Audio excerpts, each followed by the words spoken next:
नगर निगम की दोहरी नीतियों के चलते आज परेड मैदान में दुकान लगाकर अपने परिवार का भरण पोषण करने वाले सैकड़ों दुकानदारों की रोजी रोटी खतरे में पड़ गई है। रामलीला के समाप्त होने के बाद जब दुकानदारों ने अपनी दुकान लगानी शुरू की, तभी परेड मैदान में अचानक ही नगर निगम का पूरा प्रवर्तन दस्ता धमका और सभी दुकानदारों की बाज बल्लियां हटाने के साथ ही दुकानदारों को वहां पर दुकान न लगाने की हिदायत दी। मामले की जानकारी होते ही दुकानदारों ने हंगामा करना शुरू कर दिया। इसी बीच दुकानदारों द्वारा सूचना मिलने पर मौके पर पहुंचे समाजवादी पार्टी के विधायक अमिताभ वाजपेयी ने परेड ग्राउंड पहुंचकर दुकानदारों का साथ दिया और मौके पर ही धरने पर बैठ गए।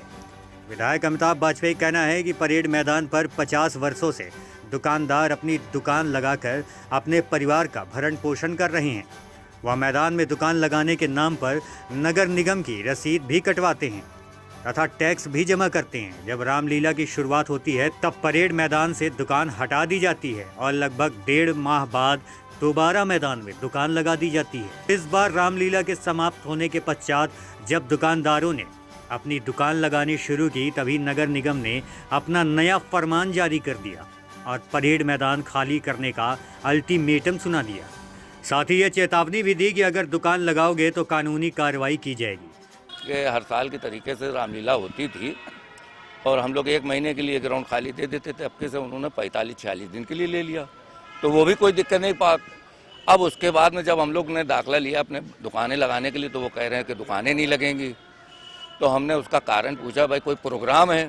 तो प्रोग्राम भी नहीं बता रहे हैं, कोई उसकी आगे की समस्या नहीं बता रहे हैं कि हमको क्या इसमें करना है करना नहीं। इसलिए मेरे दुकानदार खिसियाए हुए हैं कि भाई बता तो दो, भाई 10 दिन 20 दिन चले जाएँ, कोई उसका कारण तो समझ में आए कि किस बिना पे ये आप 10 दिन और ले रहे हैं।